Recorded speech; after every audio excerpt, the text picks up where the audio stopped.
Terima kasih. Assalamualaikum warahmatullahi wabarakatuh. Alhamdulillah wassalatu wassalamu ala Rasulillah wala haula wala quwata illa billah. Ma ba'd. Kepada para jamaah salat maghrib berjamaah Masjid Al-Ikhlas yang mudah-mudahan senantiasa dimuliakan oleh Allah Subhanahu wa taala. Kita sudah sampai kepada qissatu dzabhil baqarah, kisah penyembelihan sapi atau sapi betina ya. Ya. Jadi ketika bicara Al-Baqarah ya, poinnya di sini sebenarnya kenapa dinamakan Al-Baqarah, karena ada kisah penyembelihan Al-Baqarah atau sapi betina. Dan penyembelihannya bukan karena Idul Adha, bukan. Karena kasus lain, gitu ya. Sebelumnya nanti ada munasabah kaitan ayatnya dengan sebelumnya dikatakan, karena ini memang masih bicara tentang Yahudi atau Bani Israel, maka ditegaskan di sini memang ya Yahudi ya begini modelnya, melanggar perjanjian, melanggar hari Sabtu. Kalau kita kan hari Jumat ya, mereka hari Sabtu, hari Sabat disebutnya. Mereka juga menolak menerapkan Taurat, juga ahli maksiat, menolak Rasul, ya juga menolak perintah Allah. Nah, di antara penolakannya adalah kisah ini. Sababun nuzulnya atau sebab kisah ininya, ya, kisah penyembelihan sapi betina ini adalah ada riwayat dari Ibnu Abi Hatim dari Abidah As-Salmani. Dikatakan di sini dulu di masa Nabi Musa alaihis salam, ya. Ceritanya bukan masa Nabi Muhammad ya, di masa Nabi Musa alaihis salam. Ada laki-laki dari Bani Israel, ya, dia mandul, nggak punya anak, tapi duitnya banyak. Ya, ini inceran biasanya ya, nggak punya anak, tapi duitnya banyak. Udah gitu dia ya karena tadi udah nggak ada anak, istrinya udah nggak ada, orang tuanya udah nggak ada, ahli warisnya cuma satu, tinggal ponakannya doang. Ya, ada laki-laki kaya, nggak punya anak, orang tua meninggal, istri meninggal, saudara meninggal semua, ya, ahli warisnya cuma satu, ponakannya.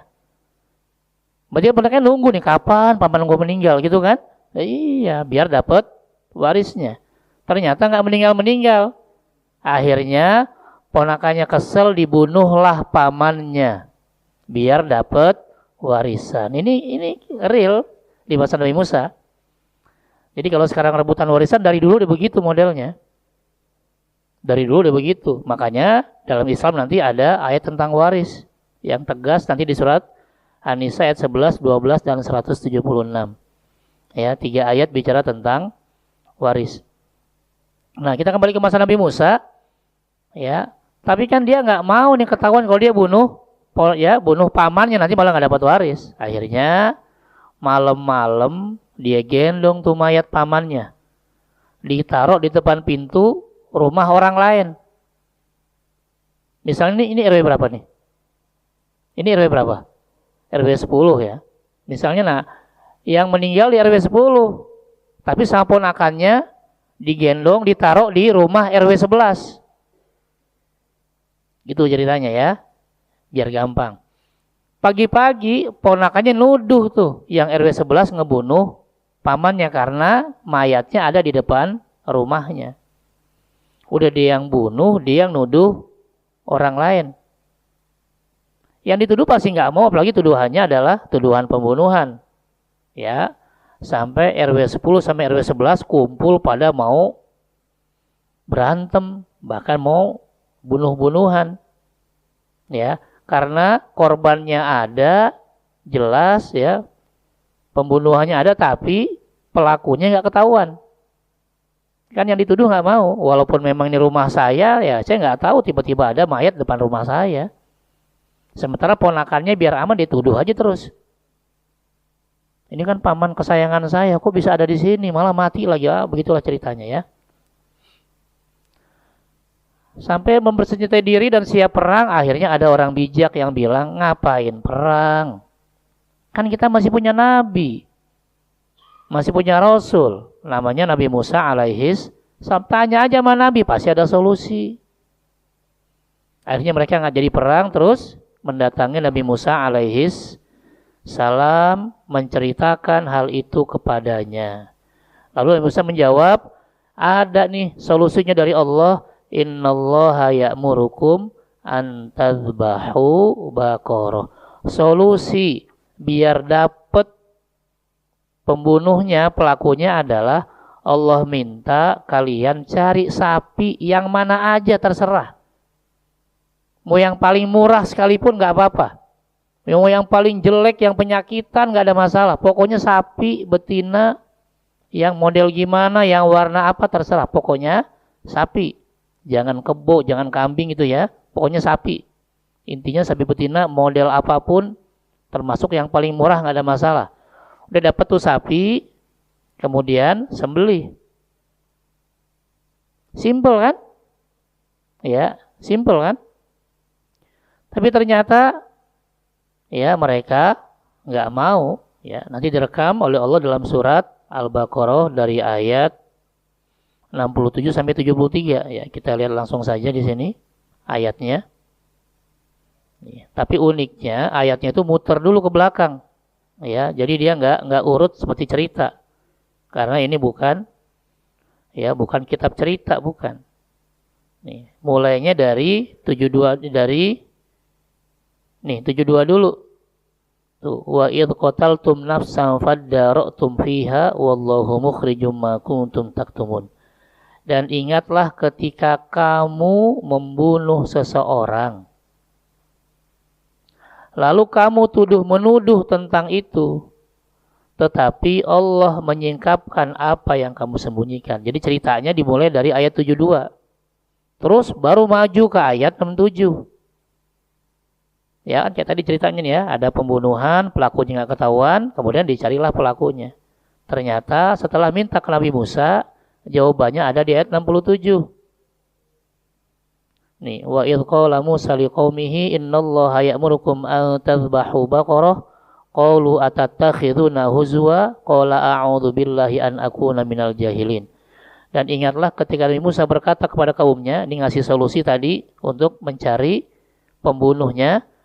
Ya, kata Allah, kalau mau nyari pembunuhnya gampang, cari sapi betina yang mana aja terus sembelih. Tapi apa jawaban dari Bani Israel? Qalu atattakhiduna huzwa. Nabi Musa, kamu ngejek kami nih. Kan yang diminta nyari pembunuh, kenapa disuruh motong sapi? Kan jaka sembung. Gitu kata mereka. Ya, jadi nabinya aja udah dibully nih. Ya. Itu bahasa mereka. Padahal maksud Allah kenapa nanti menyembelih sapi? Karena sebelumnya mereka Bani Israel pernah nyembah patung anak sapi. Jadi dalam hatinya itu masih ada pengagungan kepada sapi. Gimana caranya biar pengagungan tadi dihapuskan? Ya dengan disembelih. Mereka nggak terima lah. Kan ini mantan Tuhan, ceritanya gitu. Ya kan, mantan. Ya kan mantan Tuhan masa disembelih? Ya kan? Gitu. Padahal ya tujuan Allah juga ingin mengikis biar ya pengagungan mereka kepada sapi jadi hilang. Kan udah dipotong. Masa sih Tuhan dipotong gitu kan? Karena itulah ada muncul kata-kata ini. Ya, emang kami ya, kamu mau ngejek kami? Ya, wahai Musa, kamu mau mengejek kami? Apa kata Musa? Qala a'udzu billahi an akuna minal jahilin. Enggak. Aku berlindung kepada Allah dan aku bukan orang bodoh. Kenapa? Orang bodoh adalah orang yang diperintah enggak mau nurut, kan bodoh. Walaupun pinter. Ya. Karena orang yang pinter itu adalah orang yang nanti dia tahu endingnya mau kemana. Orang yang pintar, orang yang tahu bahwa kita maunya ke sorga, itulah rumah kita. Ini cuma perjalanan. Jangan sampai nanti salah belok ke neraka. Nah, cara yang paling mudah masuk surga tinggal taat sama Allah. Ini perintahnya sederhana, cari sapi, sembelih, selesai masalah. Malah dibilang ya ngejek. Berikan mereka orang-orang bodoh, perintahnya sederhana malah nggak mau. Tapi bukannya menjalankan, malah bikin ribet. Ya, jadi jangan ya, kalau urusan sudah simpel jangan dibikin ribet. Nah, ini masalahnya. Qalu ud'u lana rabbaka yubayyin lana ma hi. Mereka Bani Israil berkata, mohonkanlah pada Tuhan wahai Musa untuk kami agar dia menjelaskan kepada kami sapi itu kayak apa. Coba. Masa sapi nggak tahu? Ya, ini namanya pertanyaan yang ribet. Udah simpel dibikin ribet. Ya, jangan kayak sekarang. Ya, semangat mau bikin ibu kota. Di terakhir nggak mau tanda tangan. Ya, bangun bikin rumah apa? Pindah rumah aja susah katanya, apalagi pindah ibu kota lah. Dulu ngapain bikin kalau susah? Ya kan? Jangan nyari ribet, nyari simpel. Akhirnya, ya kata Nabi Musa, qala innahu yaqulu innaha baqarah la faridu wa la bikrun awanun baina dzalik faf'alu ma tu'marun. Karena dia minta lagi nanya sapinya kayak apa, akhirnya jawabannya jadi makin sulit. Ya udah cari sapinya yang enggak tua, yang enggak muda. Berarti sapi yang dewasa, jangan yang ABG, apalagi anak-anak. Padahal sebelumnya mau sapi anak-anak kayak mau sapi tua kayak, yang penting sapi betina selesai. Tapi karena pertanyaan dipersulit. Ya, jangan yang tua, jangan yang ABG, sapi yang dewasa. Faf'alu ma tu'marun, tegesin lagi tuh. Udah kerjain, gak usah banyak nanya. Karena perintahnya sederhana dan jelas. Ya, ini perintah yang sederhana dan jelas. Apa yang terjadi? Bukan nyari sapi, nanya lagi. Qalu ud'u lana rabbaka yubayyin lana ma lanuha. Oke, kamu udah tahu nih sapinya umurnya sekian. Enggak kemudaan, enggak ketuaan. Sekarang warna sapinya apa? Padahal sebelumnya terserah mau warna apapun, yang penting sapi. Karena nanya, ya akhirnya lebih ribet jawabannya. Qala innahu yaqulu innaha baqarah ya safra'u faqi'un launuha tasurrun nadhirin. Kata Allah, sapinya nggak boleh yang hitam putih, nggak boleh hitam aja, putih aja, tapi sapi betina yang kuning. Kuningnya pun bukan kuning muda, kuning tua. Kuningnya pun yang bikin seneng ngelihatnya, bukan yang bikin kesel. Kan jadi makin susah. Ya, karena pertanyaan yang anfaedah ini. Harusnya kan selesai kan? Udah tinggal nyari sapinya. Nanya lagi. Qala ud'u lana rabbaka yubayyin lana ma hiya innal baqara tashabaha 'alaina wa inna insyaallahu lamuhtadun. Mereka berkata, ya Nabi Musa coba tanya sama Allah. Ya, sapi benar itu hakikatnya kayak apa coba? Ya, ketinggian nanyanya. Akhirnya dijawabnya lebih ribet karena belum jelas sapi itu buat kami. Cuma untungnya nanti kata tafsir Ibnu Katsir nih, karena mereka mengatakan insya Allah wa inna insya Allah lamuhtadun, makanya dapat. Seandainya pertanyaan terakhir nggak ada kata-kata insya Allah, ini sapi nggak bakal dapat. Ya, ini sekaligus buat kita kalau bicara masa depan tambahkan insya Allah. Jika Allah menghendaki, kita nggak tahu, mungkin umur kita nggak ada atau kesehatan kita bermasalah atau apa. Ya, akhirnya inilah yang paling rumit, cari sapi betina yang belum pernah dipakai membajak. Oh, ini sapi keraton ini. Tuh. Mungkin kalau di Madura karapan sapi, dia nggak bisa buat apa-apa. Ya, tidak pernah dipakai buat mengairi tanaman. Tuh. Sapinya sehat dan nggak belang. Ribet kan? Setelah begini barulah mereka mengatakan, sekarang barulah engkau Musa menerangkan hal yang sebenarnya. Lalu mereka menyembelihnya dan nyaris tuh, hampir saja mereka tidak dapat melaksanakan perintah itu. Kenapa? Karena mereka mempersulit diri. Hal-hal yang sederhana jangan dipersulit. Ya, jangan sampai ada hal-hal yang bisa dipermudah malah dipersulit, jangan. Nanti kasihan kita sendiri. Oke ya, ini pada akhirnya mereka mampu melaksanakan tapi berat. Kenapa berat? Karena ketika dicari cuma satu-satunya sapi itu yang ada. Dicari kemana-mana nggak ada. Yang ya kriterianya kayak begini. Cuma ada satu punya anak yatim, itu pun dijualnya nggak mau pakai rupiah, nggak mau pakai dolar, nggak mau, maunya pakai emas. Timbang nih sapi bayar pakai emas, kalau nggak mau. Kan puyeng kan, salah sendiri. Ya, terserah timbang nih sapi bayar pakai emas. Nah, kalau emas Jawa masih mending. Ini emasnya emas antam ini masalahnya. Ya kan? Iya, puyeng. Makanya bahasa Al-Qur'annya nyaris karena mahalnya luar biasa dan satu-satunya nggak ada pilihan lain. Itu ya, sehingga dari sini banyak hikmah diantaranya tadi. Kalau sudah jelas jangan banyak nanya. Tapi kalau belum jelas silahkan nanya. Jangan bertanya hal-hal yang anfaedah. Karena nanti merugikan kita sendiri. Berulah tadi nih diingatkan tuh ya. Terus apa yang terjadi setelah dibeli, disembelih, maka kata Allah di sini faqul nadribuhu bi ba'diha. Allah berfirman, pukullah mayat tadi, korban pembunuhan tadi, paman tadi, ya yang hartanya banyak yang enggak punya anak, pukul dengan bagian dari sapi itu. Ada yang bilang buntutnya dipukul ke mayat.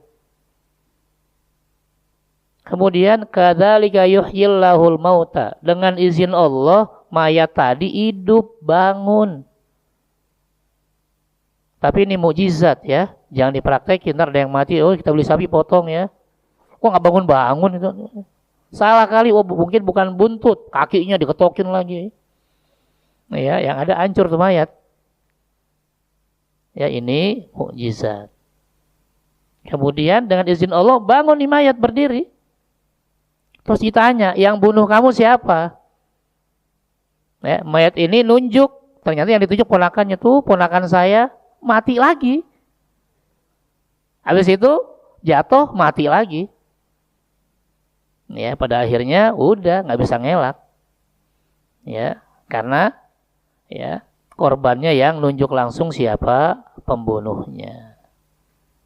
Itu cerita dari Al-Baqarah tentang kisah penyembelihan sapi betina. Jadi esensinya bukan masalah sapinya, tapi tadi yang pertama Allah ingin menghilangkan kesan mantan Tuhan tadi.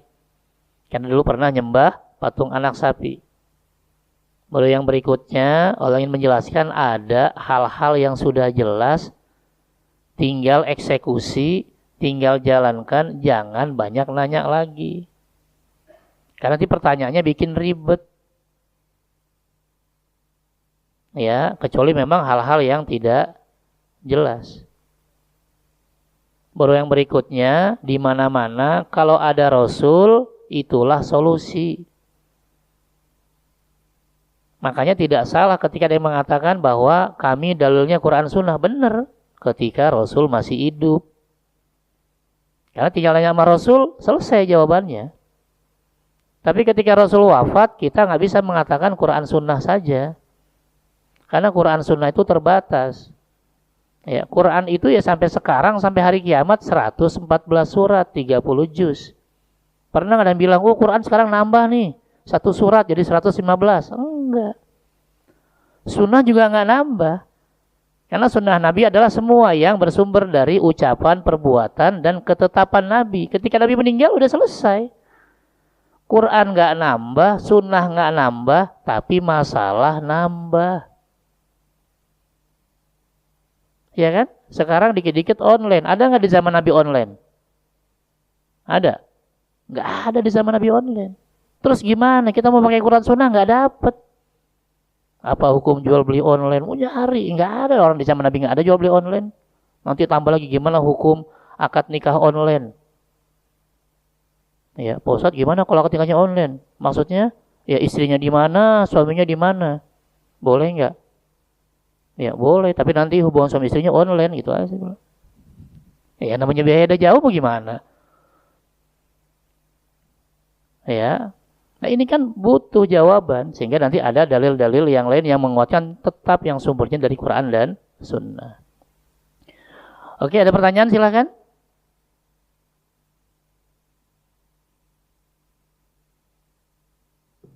Ya.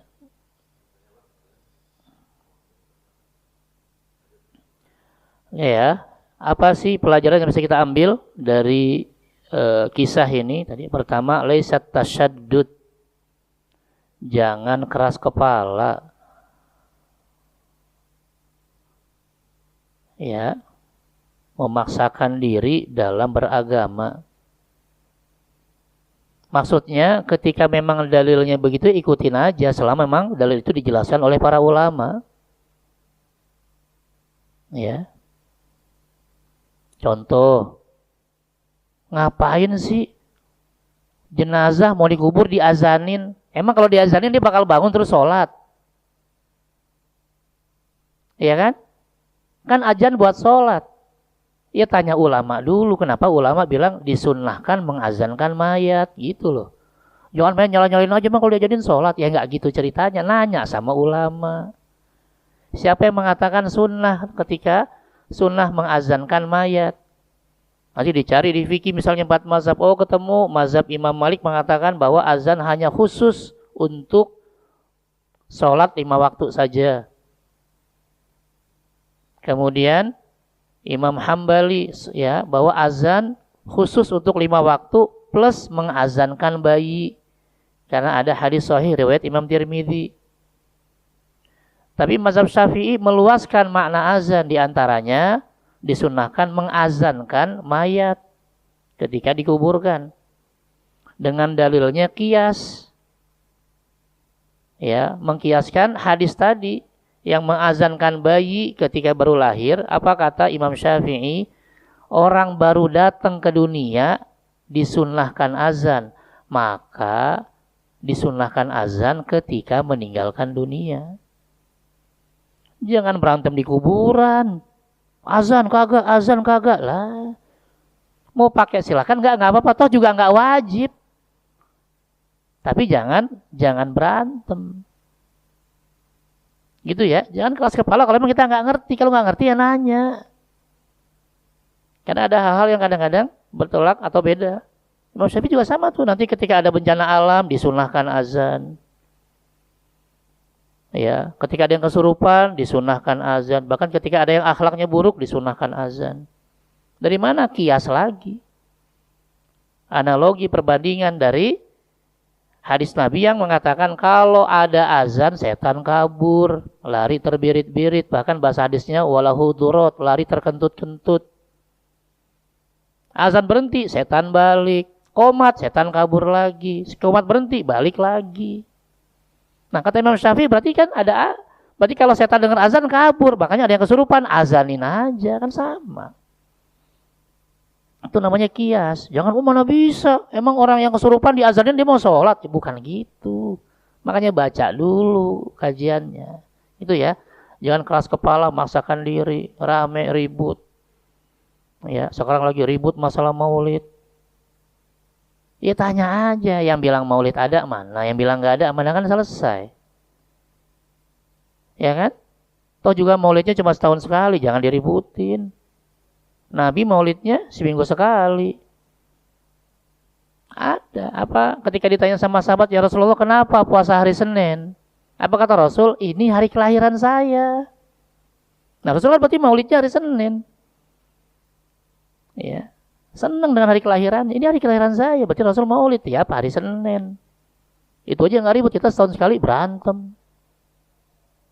Ya, rame lagi sekarang apa? Begal nasab. Wah ini sah, ini nggak sah. Sampai semua turun tangan. Udahlah kalau nggak ngerti serahkan sama ulama. Akhirnya sampai kedengeran sampai ke Mesir tuh Al-Azhar. Rektor Al-Azhar Mesir, Profesor Dr. Ali Jum'ah sampai bilang ya bahwa nasab Ba'lawi itu ini sahih sah menurut ijma'. Ijma' seluruh ulama sepakat. Kalau sudah ijma' ya berarti tidak ada pilihan lain. Ya, nggak usah diributin lagi sampai berantem di sosmed. Ngajak debat, kabur, pusing. Udah ijma' selesai. Ulama sudah ijma sepakat subuh 2 rakaat. Yang kita nggak usah bikin yang baru. Saya subuhnya 1 deh. Saya subuhnya 3 rakaat. Ya nggak bisa karena sudah ijma. Ya, dalam Islam ketika sudah ada ijma, ada kesepakatan seluruh ulama di seluruh dunia, maka tidak ada pilihan lain. Tapi kalau ulama nggak sepakat, silahkan pilih salah satu. Ulama nggak sepakat, mau pakai kunut subuh silahkan, mau nggak silahkan. Jadi yang mau kunut silahkan, yang nggak silahkan. Masing-masing ada ulamanya. Mazhab Maliki dan Syafi'i mengatakan sunnah kunut, Hanafi dan Hambali nggak usah kunut subuh. Jadi ya dua-duanya sah. Yang penting sholat subuh. Karena yang ijma'nya sholat subuhnya. Gitu ya. Jadi ini menjadi sama kita. Sama yang tadi Nabi Musa bilang, udah kamu cari sapi yang mana aja, pokoknya sapi betina. Mau kecil, mau gede, mau tua, mau muda, mau murah, mau mahal. Beli. Sembelih, selesai masalah. Sederhana kan, tapi dibikin ribet, keras kepala, nanya lah sapinya kayak apa, warnanya gimana. Jangan keras kepala, masalah agama kalau kita nggak ngerti, mendingan nanya sama ulama. Minta fatwa mereka, selesai. Gitu ya, ini yang pertama. Ada pertanyaan silahkan.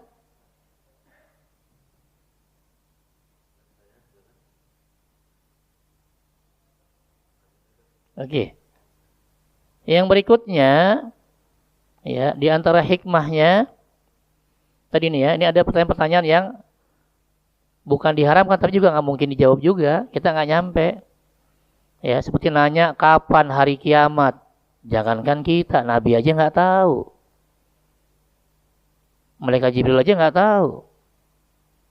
Ya, ketika Malaikat Jibril nanya kepada Nabi Muhammad SAW, ya, mata sa'ah, kapan hari kiamat? Rasul menjawab, mal mas'ulu anha bi'a'lama minas sa'il. Yang ditanya tidak lebih tahu dari yang ya bertanya. Nanya tentang hakikat ruh kayak apa sih? Ya nggak kelihatan. Bagaimana mau dijelasin? Nanya tentang rahasia takdir, kita aja nggak tahu takdir kita apa. Ya. Nanya tentang ya rahasia mujizat, udah nggak usah hal-hal yang memang nggak mungkin, nggak usah ditanya. Nanya tentang hal-hal yang gaib, kita juga nggak ngerti, karena kita juga bukan makhluk gaib. Jangankan kita, makhluk gaib aja nggak ngerti. Gitu ya. Baru yang kedua, ada kanal amru bidzabhi baqara duna ghairiha minal hayawan. Kenapa kok Allah memerintahkannya untuk menyembelih sapi, bukan hewan yang lain? Li'annaha min jinsi ma'abaduhu wa huwal ijl. Tadi ini ya, karena itu mirip dengan yang dulu pernah mereka sembah, yaitu patung anak sapi. Liyahuna indahum amru ta'zimi, agar mereka tidak lagi mengagungkan sapi. Ya, dijadikan sama seperti hewan-hewan yang lain. Ya, ini poin yang kedua. Ada pertanyaan?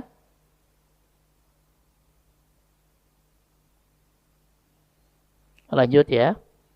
Hikmah yang berikutnya, istihza'uhum bi awamiril anbiya arraduhum lillam wa taubikh wal iqab. Orang yang mengejek perintah Nabi, perintah Rasul, ya, itu adalah hal yang salah. Pantas ditegur, bahkan juga dihukum. Kalau sudah jelas ini perintah Allah, perintah Rasul, kerjakan. Sudah jelas ini larangan dari Allah dan Rasul, tinggalkan. Ya, ini nanti yang ditegaskan dalam surat 59 misalnya. Ya, ayat ke-7. Wa ma atakumur rasul fakhudhuhu wa ma nahakum anhu fantahu. Ya, walaupun ini tadi ceritanya tentang Nabi Musa, tapi juga bisa ditarik ke zaman sekarang, yaitu kalau sudah jelas ini dari Nabi, dari Allah, udah tinggal terima aja. Ya. Wa ma atakumur rasul fakhudhu.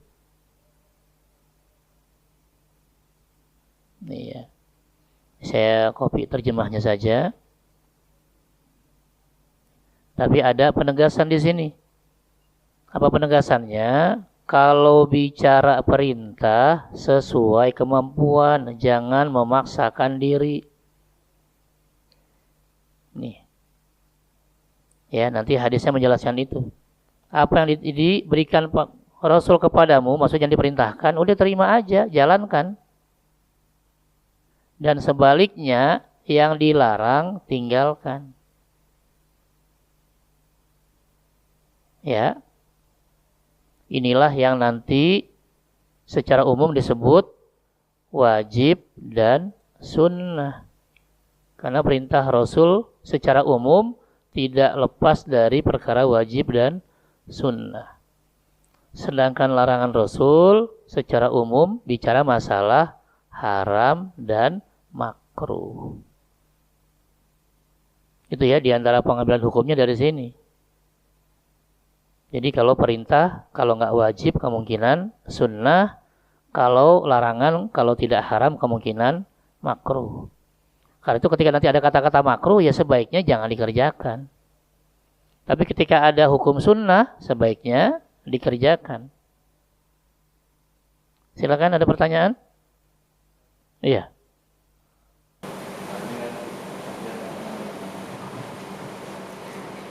Dijelaskan jangan terlalu banyak tanya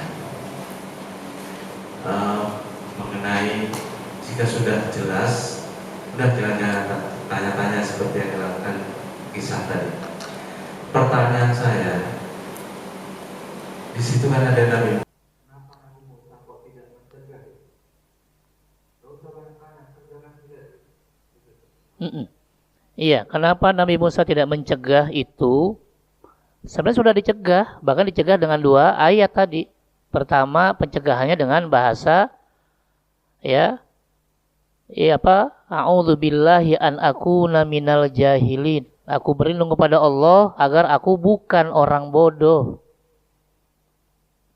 Ya, maksudnya udah kerjakan saja. Tapi kan masih nanya. Begitu nanya juga jawabannya jelas. Faf'alu ma tu'marun. Tegas tuh. Kerjakan apa yang diperintahkan. Ya, jadi ada 2 ya di sana. Ada 2 bahkan perintahnya di situ untuk langsung mengerjakan. Yang pertama ini tuh, Nabi Musa menyindir dengan kata-kata, aku berlindung kepada Allah agar tidak termasuk orang-orang bodoh. Kenapa? Ini perintahnya jelas, jangan banyak nanya, langsung kerjakan aja. Ternyata mereka nanya. Dijawab lagi di ayat berikutnya, di ayat 68 ini, faf'alu ma tu'marun. Kerjakan yang diperintahkan padamu. Itu sudah 2 kali. Maksudnya udah langsung kerjain aja. Ini sederhana kok permintaannya. Cari sapi betina yang manapun, termasuk yang paling murah. Termasuk yang cacat, yang warnanya apapun gak ada masalah. Tegasnya begini, kerjakan yang diperintahkan. Tapi ternyata mereka nanya lagi warnanya apa, hakikatnya apa, gitu ya. Jadi bukan nggak dikasih tahu, sudah 2 kali dikasih tahu. Cuma mereka tadi keras kepala, merasa lebih hebat dari Nabi Musa. Ya, padahal kalau kita kan bahasanya kan sami'na wa ata'na. Ya. Dan kita lihat bagaimana sahabat saat itu kan ketika sedang mabuk saja, padahal sebelum turunnya surat 5 ayat 90 itu dalam kondisi mabuk lagi nongkrong gitu. Karena saat itu belum diharamkan. Lalu dibacakan surat 5 ayat 90 dan 91 dan ujung ayatnya mengatakan fahal antum muntahun, apakah kalian mau berhenti dari mabuk? Mereka dalam kondisi mabuk, sahabat Nabi Muhammad SAW dalam kondisi mabuk lagi minum, dilepas itu. Nggak ada lagi bahasa tanggung, dikit lagi atau besok aja ditobat, nggak ada. Bayangkan dalam kondisi mabuk, dengar ayat, ikut. Fahal antum muntahun, kalian mau berhenti nggak? Ya, lagi begini mabuk, dengar ayat, dilepas. Intahaina ya Allah, kami berhenti ya Allah. Dibuang tuh semuanya, pulang ke rumah, ya. Kemudian persediaan dari khomer itu dibuang semuanya ke selokan. Tidak disisakan setetes pun. Sehingga dikenal dalam sejarah saat itu Madinah banjir khomer. Karena zaman dulu khomer itu budaya. Jadi hampir tiap rumah punya khomer, bikin sendiri. Tapi ketika ada tadi ya, kerjakan, selesai. Beda sama umatnya Nabi Musa, ngeyel aja. Sampai sekarang itu Israel kan ngeyelnya luar biasa. Ya kan? Nggak puas dengan Palestina, semua diserang. Libanon diserang kemarin, pager dihancurkan ya, luar biasa. Ya sampai apalagi Yaman juga. Udah nggak peduli. Ya itulah gambaran Bani Israel zaman dulu kayak sekarang. Ya, ada nabi aja cuek, apalagi sekarang nggak ada nabi. Satu dunia udah demo, nggak ngaruh. Karena tadi saking keras kepalanya, dableknya, nggak pedulinya sama orang lain. Nggak apa-apa yang lain mau musnah, yang lain mau rusak, yang lain mau sedih. Yang penting saya, Bani Israel, bahagia. Ya, atau bahasa sederhananya, mereka siap berbahagia di atas penderitaan orang lain. Ya itulah, lihat sekarang kayak gitu. Memang gak ada peringatan, banyak resolusi PBB berapa kali, ratusan kali, gak didengerin. Padahal mereka adalah penjajah yang sebenarnya. Itu ya, jadi sudah ada peringatan dari Musa, 2 kali bahkan, tapi tetap ditolak sama mereka. Mereka merasa bisa melakukan sendiri, ya, dan merasa bahwa Nabi Musa itu dianggap kurang becus. Makanya tadi kan ada bahasa seolah-olah menghina nabinya. Kita nggak mungkin berani. Malah kita pengennya bersolawat terus biar dapat syafaat Nabi. Ya, jangan sampai seperti orang-orang yang nggak paham.